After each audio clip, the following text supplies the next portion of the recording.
call in our first finalist here on stage. First off, we have Mr. International Philippines, City of Santo Tomas, Batangas. Hello to you, candidate number 9. Good evening, everyone. Are you ready to answer the question for your final statement? Yes, I am. Whenever you're ready. Here's your question.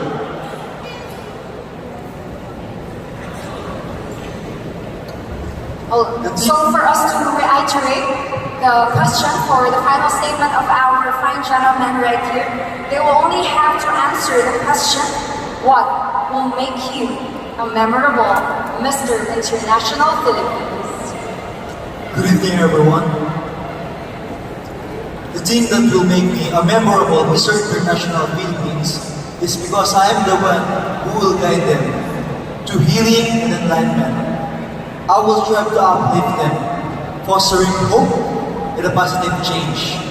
And by that, we can turn personal struggles into stories of resilience and growth, illuminating paths of purpose and faith for many.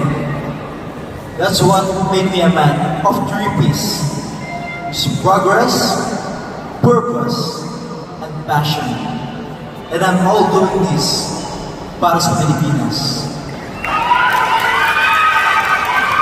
What a great answer. Initially it counted 3 P's: progress, passion, and purpose. And then he added another P, which is Pilipinas. So congratulations to you. Next up, we have Mr. International Philippines, Cebu City.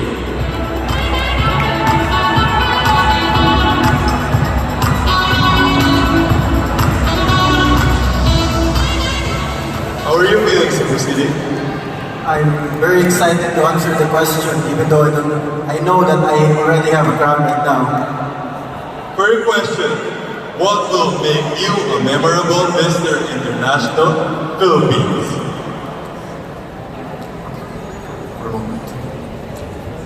Sir Amir, I think this would be the one that will make me cry right now. This answer. So, what will make me a memorable Mr. International Philippines is it's because of my life story.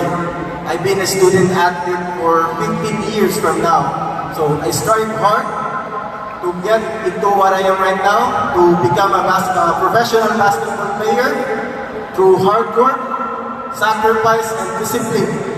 That's what makes me, my culture, the people in my hometown inspire about me because in my place I made basketball clinics for free for me to teach them what the great values of an athlete is. So my story is an inspiration and transformation. Transformation because here in front of you standing a boy, from a boy to varsity player to become a professional basketball player, and right now seeking for improvement to become better. That's why I am here right now, to have a purpose in life. That's why I joined pageantry. That would be all. Thank you. Thank you so much for that. Like a true king. We are now ready to call in our next finalist, please. Our next finalist is Mr. International Philippines, Rizal Province.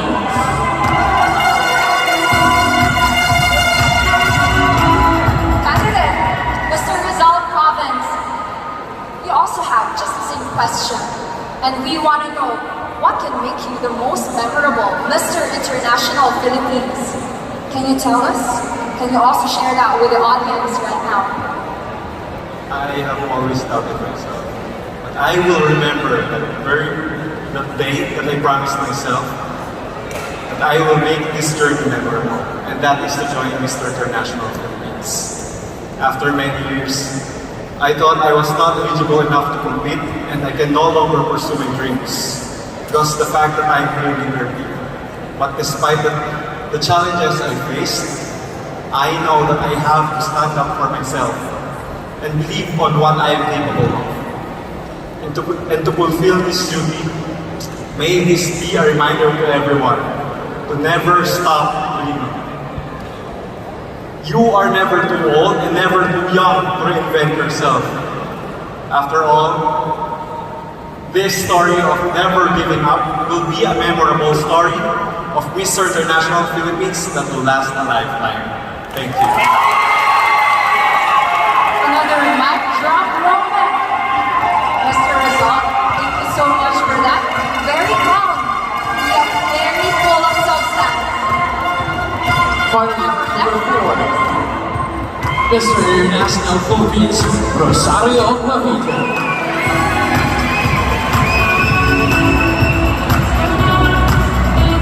Comedian, are you ready for your question? What will make you a memorable Mr. International Philippines?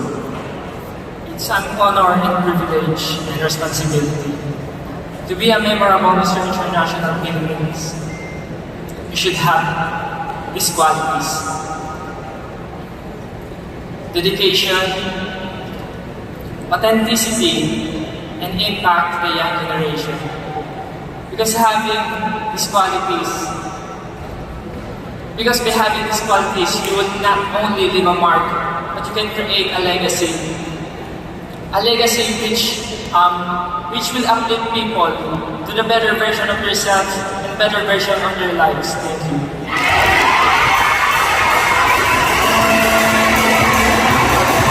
Thank you, Rosario. Move on to our next candidate.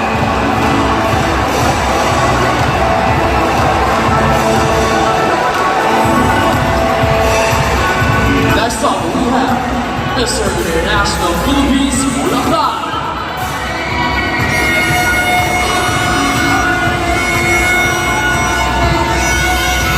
Okay, alright, Bulacan. You will recite your final statement to this question. What will make you a memorable Mr. International Philippines? I believe Mr. International Philippines 2024 must have a pleasing personality to do their task as a role model and inspiration of the youth. My father passed away 3 years ago, and that's the time I think I'm the only man of the house. I learned to be strong, independent, and responsible individual. And I believe those qualities would help this organization to raise awareness for certain causes, such as advocacy, to promote mental health awareness. And I'm not only here to run the crowd, but to raise others high and to be a driving force of us. In that way, I can be the memorable Mr. International Philippines 2024. Thank you. Thank you so much. Next up, we have Mr. International Philippines, Cagayan Province.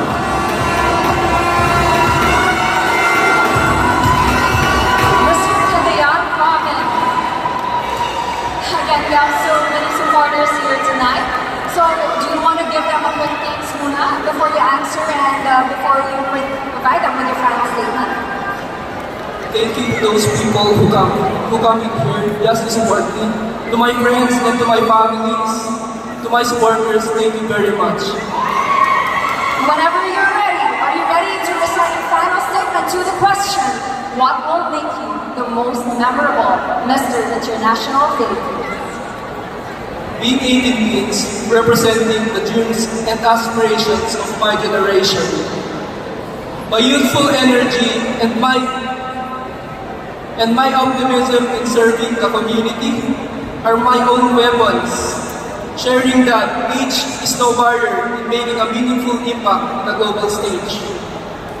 I will be a memorable Mr. International Philippines because with or without a crown, with or without the competition, I am that young boy from the farthest end of the country who inspires people to dream bigger than their age. That's all. Thank you. Thank you so much. I'm sure your supporters are truly proud of you. Next up, Mr. International Philippines, Tanawan City, Batangas.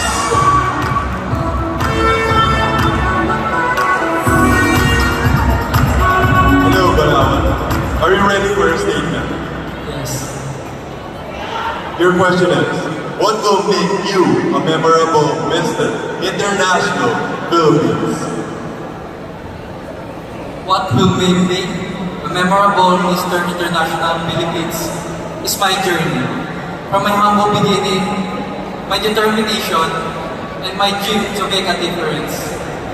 Growing up, I never imagined myself joining pageantry like this because I wasn't used to facing large crowds. I entered this competition with nothing but determination and no experience at this field. Yet, here I am, standing strong and vying for the crown. This journey shows that lack of experience is no barriers to success. With a heart full of dream, perseverance, and the courage to step out of my comfort zone. I am here today fighting to create lasting memories.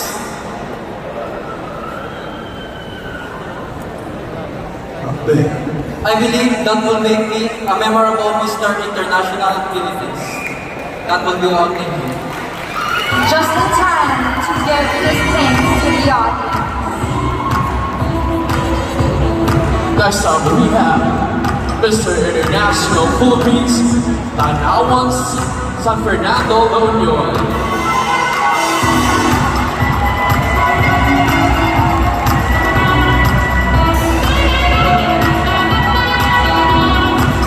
Once again, you need to recite your final statement to this question. What will make you a memorable Mr. International Philippines? What will make me a memorable Mr. International Philippines is my journey to represent La Union on national stage. Growing up, I am very shy and afraid to step on spotlight, but now I push myself to overcome this challenge. And I hope my story will inspire the next generation to start believing in yourself, because if you start believing in yourself, anything is possible. Thank you. Thank you so much for your statement. Our next candidate is Next up, we have Mr. International Philippines, Leyte. Mr. Leyte, well, you know what? I only got one thing for you before you say and before you share with us your final statement. Don't forget to show them your true, authentic self. Is that okay? yes, for sure. Alright, whenever you're ready, what can make you the most memorable Mr. International Philippines? I stand here tonight not just as a Mr. International Philippine candidate, but as a brother, an entertainer, and a hero. Being the first medical doctor to join in this platform, I carry huge responsibilities and huge challenges, not to only be of service, but to impact the lives of the people around me. My background allows me to advocate for important causes with passion and credibility, such as amplifying accessible healthcare in our country. Because currently, we are to face the hard truth that healthcare is a privilege to those who can afford it, when it should be a basic human right for every Filipino. I am ready to take the challenge of the crowd, not just to reign, but to be a purpose of being the change that I want to see in this world. Madamo kasalamat kayo. Thank you so much for that. It truly healthcare is a basic human right. Congratulations for that. Next up, we have Mr. International Philippines, Laguna.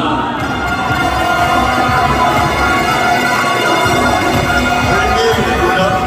Sound like you have supporters. Sure, son. What should you say to your fans, supporters? Thank you so much for supporting me. Unexpected na naging yung family ko kasi basta Are you ready for your statement? What will make you a memorable Mr. International Philippines? I can be memorable by sharing my stories. You know what? I joined a lot of pageantry. Yes, I won, but mostly I lost. And one day I realized that in order for us to become a better person, we should start by realigning ourselves. Embrace all the failures, hardship, and disappointments in life. And I do so. And I'm here in front of you, confidently ready to face all the challenges to become Mr. International Philippines 2024. And my advice to all people out there, even though it took so long to achieve your dreams, please never stop dreaming. Never stop on believing. Because one day, everything will be worth it. And the word soon will be replaced by the word finally. And tonight, this is my finally. Thank you. Thank you so much.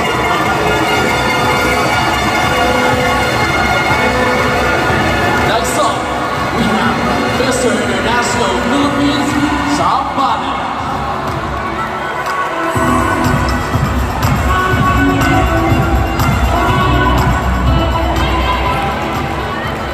Again, Mr. Zambales, for this round, you have to recite your final statement to this question.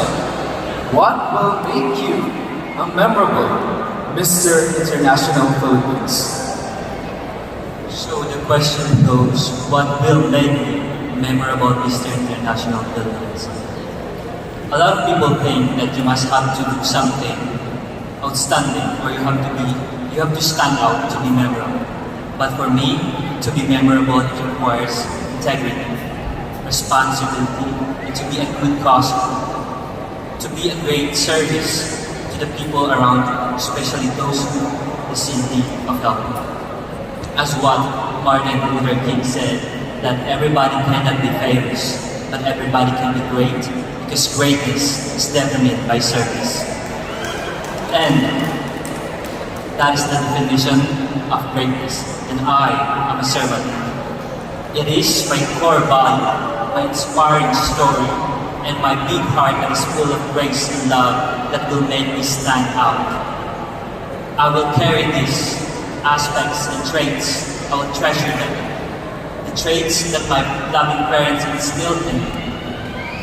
So I always believe that sharing my humble story will make a great impact on leaving a legacy as a distinctively memorable Mr. International Philippines 2024. Thank you. Congratulations! What a great answer! Our last candidate truly did not waste his time while he was waiting at the back.